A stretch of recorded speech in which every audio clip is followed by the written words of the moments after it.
L'idée que la vie puisse se développer ailleurs dans l'univers est tout sauf récente, et la mise en évidence d'une vie extraterrestre, présente ou passée, est un sujet de recherche scientifique actif depuis les années 1980. Cependant, une première tentative de recherche d'indices sur Mars a été initiée depuis 1975. Le 25 novembre 1989, l'initiative privée, le projet Juno, sélectionne Hélène Sharman comme astronaute. Elle devient ainsi la première femme non soviétique et non américaine dans l'espace en 1991. À la suite de son expédition, la spationaute déclare curieusement dans un magazine que les extraterrestres existent et pourraient même être parmi nous. Allons alors découvrir qui est Hélène Sharman, les raisons qui l'ont amenée à faire une telle déclaration et enfin les diverses théories qui existent à ce propos. N'oubliez pas de mettre un pouce bleu et de vous abonner. N'hésitez pas à consulter les sources des informations citées dans la description pour sombrer un peu plus dans le sujet. Et c'est parti, à la rencontre de Hélène Sharman Patricia. Nous devons repousser non seulement nos propres limites, mais aussi les limites de ce que les humains croient possible. Les gens sont les plus grandes limites de nos propres vies. Il y a énormément de choses que nous pouvons faire et nous devons tirer le meilleur parti de nos vies pour le bien du monde. Voilà l'une des célèbres citations de la spationaute britannique Hélène Patricia Sharman. Née le 30 mai 1963 à Sheffield, elle a fréquenté la Grenosey Junior and Infant School, puis a déménagé à Green Hill. Après avoir étudié à Jordan Thorpe Comprehensive, elle a obtenu un baccalauréat scientifique en chimie à l'université de Sheffield en 1984 et un doctorat de Birkbeck à l'université de Londres en 1987. Hélène Sharman est ensuite devenue technologue de recherche à Mars Confectionery, où une partie de son travail consistait à étudier les propriétés chimiques et physiques du chocolat. Cela a conduit plus tard la presse britannique à lui accorder le doux surnom « la fille de Mars », faisant référence à son poste chez Mars. En juin 1989, alors qu'elle rentrait chez elle après avoir quitté l'usine Mars de Slough, Hélène a entendu une annonce radio qui promettait de changer sa vie bientôt. Un astronaute est demandé à l'accueil sans nécessité d'avoir aucune expérience antérieure. Les seules exigences étaient que les candidats devaient être de nationalité britannique, ayant un âge de 21 à 40 ans, ayant suivi une formation scientifique et doté de la capacité d'apprendre une langue étrangère et un bon niveau de forme physique. Hélène était le profil parfait qui répondait à ces critères. Hélène Sharman a bien mérité sa place en battant plus de 13 000 candidats pour imposer fièrement son nom dans la liste des 4 derniers candidats sélectionnés au poste du cosmonaute britannique sur la mission spatiale soviétique Projet Juno. Elle doit être bien tenace pour avoir subi des semaines de tests physiques et psychologiques exhaustifs, pour les couronner enfin avec un succès qui lui a permis finalement de se qualifier parmi les 2 derniers candidats. Elle a ensuite été envoyée pour 18 mois d'entraînement exténuant au centre d'entraînement des cosmonautes Yuri Gagarin, dans la cité des étoiles de Moscou. Hélène a suivi une préparation pour faire face à l'apesanteur, vivre dans un environnement exigu, suivre les procédures de survie et apprendre à piloter des systèmes de fusée. En mai 1991, Hélène est devenue la première britannique dans l'espace et a passé 8 jours à la station spatiale Mir pour mener des expériences scientifiques. Depuis son retour, elle a continué à travailler en tant que scientifique et est devenue l'une des principales ambassadrices de la science du pays, animant des conférences dans le monde entier. Hélène est également une animatrice accomplie, présentant de nombreux programmes de radio et de télévision basés sur la science. Par la suite, Hélène a reçu l'Aube, l'ordre de l'Empire britannique, pour récompenser son mérite exceptionnel. Et en 1992, elle est devenue membre de la Royal Society of Chemistry, de la Royal Aeronautical Society, de la British Interplanetary Society, de l'université Sheffield Hallam et de l'université de Sheffield. Hélène Sharman, une âme rêveuse ou une scientifique qui s'entête à croire l'existence des extraterrestres Terre.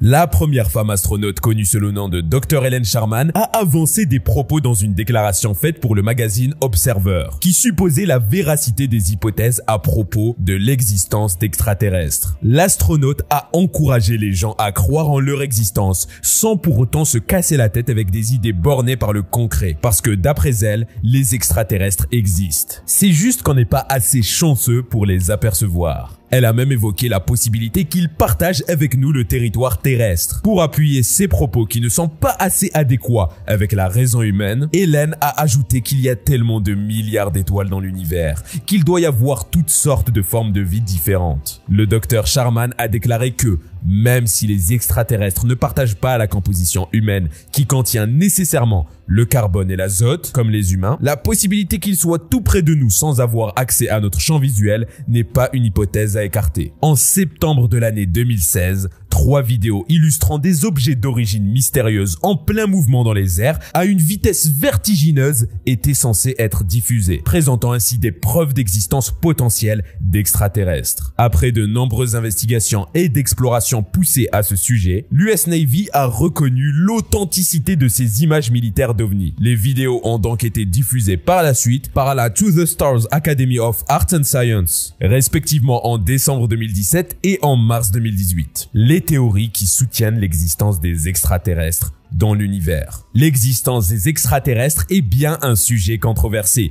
qui alimente les discussions sur les tables de débat. Plusieurs théories expliquent d'une certaine manière, chacune selon les informations dont elles disposent, pourquoi ils soutiennent l'existence des extraterrestres. Que ce soit l'existence de milliards d'étoiles dans l'univers qui pourraient cacher toutes sortes de formes de vie différentes comme le présente Helen Sharman, ou que ce soit le déroulement de phénomènes mystérieux dans le ciel, sur la Terre ou dans la mer. Plusieurs raisons amènent bon nombre de scientifiques à croire fermement en l'existence des extraterrestres.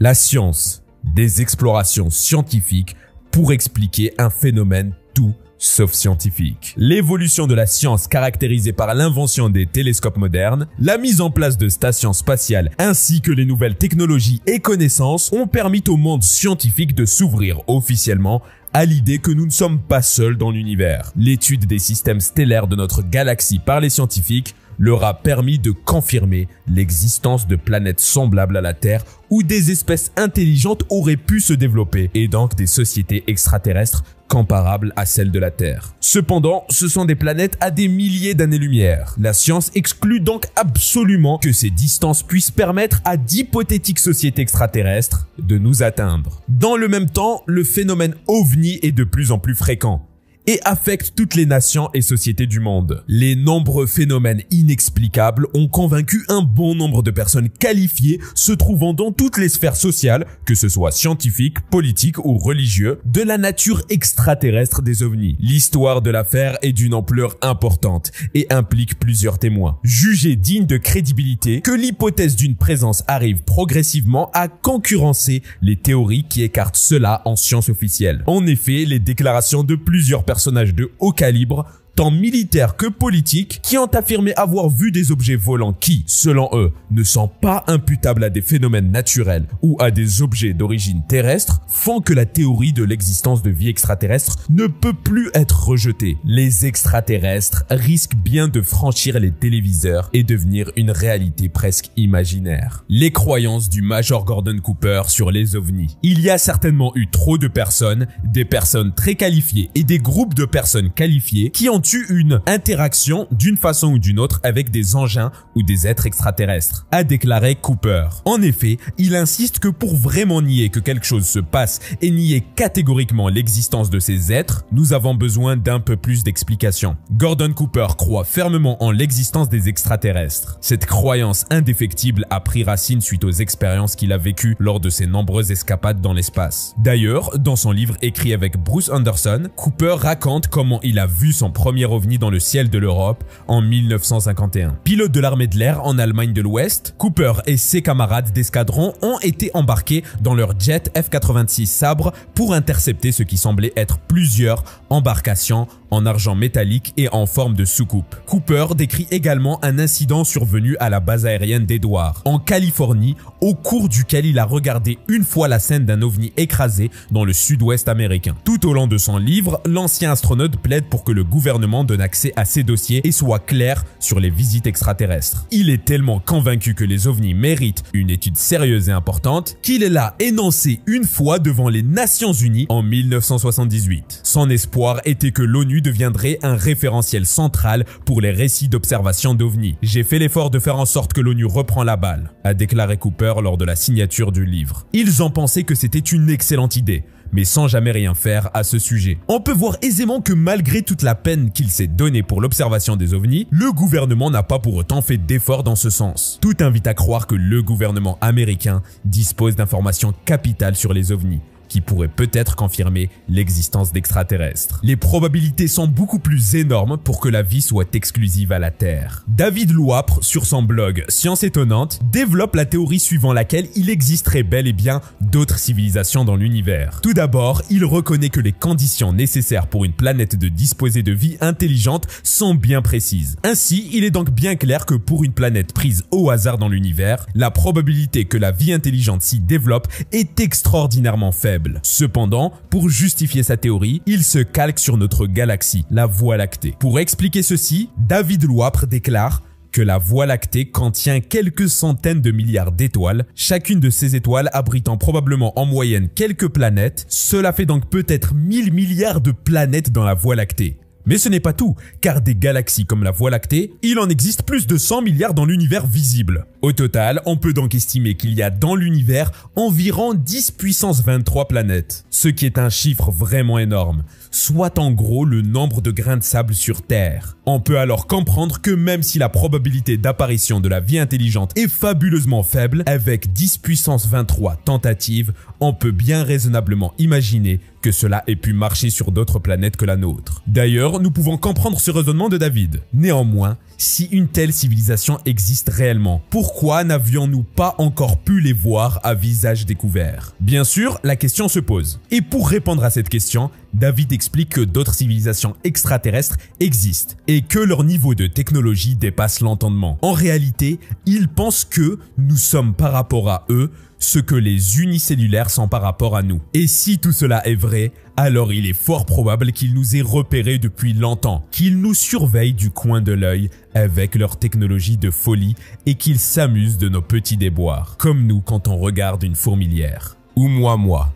l'objet qui nous laisse penser à une existence extraterrestre en 2017. Avid Loeb, un astrophysicien américain, soutient dans son livre que le premier objet interstellaire formellement identifié, intitulé le « cigare de l'espace » en raison de sa forme, est d'origine extraterrestre. Une théorie qui laisse plusieurs chercheurs sans voix. Surtout qu'Avid Loeb, astrophysicien reconnu qu'il est, n'est pas spécialiste dans ce domaine. En effet, d'après ce chercheur, l'objet repéré par un télescope hawaïen en octobre 2017 porte le nom de Oumuamua et surnommé le cigare de l'espace. Un surnom qui fait bien référence à sa forme, serait en réalité un mystérieux véhicule qui se serait approché des planètes gravitant autour du Soleil, avant de repartir. Le signe, selon Avid Loeb, d'une civilisation extraterrestre. Toutefois, la théorie d'Avid Loeb n'est pas vérifiée, car l'Oumuamua ne présente aucune preuve de vie extraterrestre. Et si des extraterrestres vivraient de façon incognito en Chine? Un ancien membre du cabinet du ministère des Affaires étrangères chinois et président de l'organisation chinoise de recherche des ovnis a annoncé que les extraterrestres vivraient incognito au milieu de la population mondiale. De même, un ancien traducteur espagnol de Mao Zedong est persuadé que plusieurs extraterrestres vivent parmi les hommes disséminant des informations. 80% des nouvelles inventions viennent des rêves de leurs inventeurs. Peut-être que c'est un moyen utilisé par les aliens pour communiquer leur savoir. S'ils nous le donnaient d'un coup, nous ne serions pas capables de le gérer. Des scientifiques chinois comme Chen Chituan, membre de l'université d'aéronautique et d'astronautique de Pékin, soutiennent ces théories. En octobre 2010, un aéroport en Mongolie intérieure avait été fermé pendant plus d'1 heure. Les contrôleurs de trafic avaient cru voir un ovni sur leur radar, tout près des pistes d'atterrissage. Plusieurs vols ont dû être redirigés à cause des objets brillants au mouvement erratique observé dans le ciel. Suite à cet incident, les autorités chinoises ont été obligées d'envisager une possible existence d'extraterrestres sur leur territoire. Toutefois, rien n'est sûr.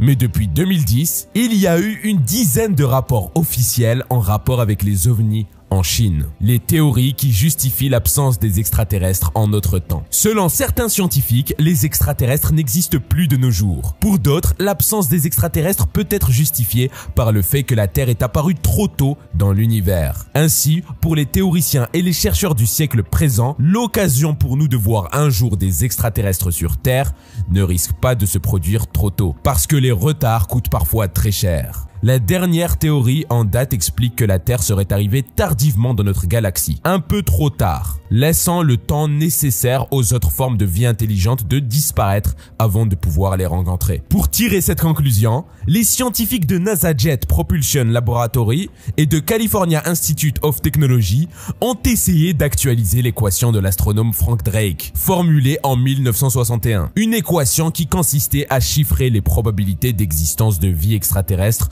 en se référant au nombre d'étoiles de notre galaxie, de planètes propices à la vie et à leur fraction susceptible de provoquer une autre vie intelligente autre que celle des humains. L'équation qui mettait en évidence lors de sa création les traditionnelles conditions propices à la vie a été mise à jour par les scientifiques, qui y ont cette fois-ci ajouté d'autres paramètres. À titre d'exemple, l'exposition aux radiations, un arrêt de l'évolution et finalement le risque pour une vie intelligente de s'autodétruire. Parce que les sociétés extraterrestres pourraient bien mettre leur pérennité en danger, comme c'est le cas des sociétés humaines actuellement. La guerre, les projets technologiques mal maîtrisés ou même les changements climatiques auraient bien pu détruire d'autres formes de vie intelligente. Bien que les preuves manquent vraiment pour conclure que toute vie intelligente est destinée à s'autodétruire, l'hypothèse de l'autodestruction est une voie qui mérite d'être explorée. D'après les chercheurs, les potentielles civilisations extraterrestres seraient ainsi trop jeunes pour être en mesure d'être détectées. Les résultats scientifiques peuvent impliquer que la vie intelligente pourrait être courante dans la galaxie, mais qu'elle est encore jeune. Ce qui confirme l'aspect optimiste d'une recherche d'intelligence extraterrestre. Et si les retards n'étaient pas si méchants qu'en laisse croire? Contrairement à la théorie avancée il y a quelques instants, cette théorie rejoint toute une autre hypothèse, qui suggère à son tour que la Terre a fait une arrivée précoce à l'univers, une arrivée jugée très tôt, et qui privera les humains d'avoir le luxe de faire la rencontre des extraterrestres. Selon une étude publiée en juin 2016 par des chercheurs des départements d'astronomie de Harvard et de physique d'Oxford, la vie sur Terre serait en effet prématurée à l'échelle de l'univers. Selon les chercheurs, le critère crucial pour une existence d'une forme de vie intelligente dépend probablement de la durée de vie d'une étoile. Plus une étoile est imposante, plus son risque de disparition augmente. Et logiquement, cela fera disparaître aussi la vie qu'elle héberge. Inversement, les plus petites étoiles brilleront pendant plusieurs milliards d'années, donnant à la vie amplement le temps d'apparaître. D'après les auteurs de l'étude, d'ici à la fin de l'univers, les chances d'apparition d'une forme de vie intelligente n'auront de cesse,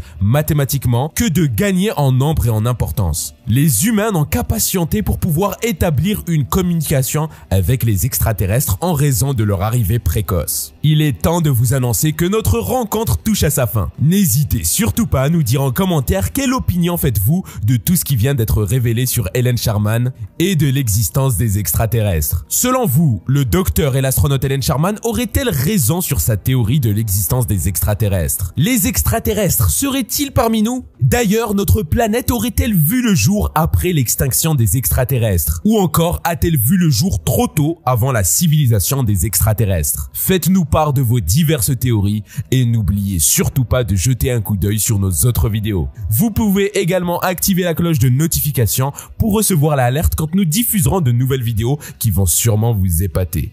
À très bientôt.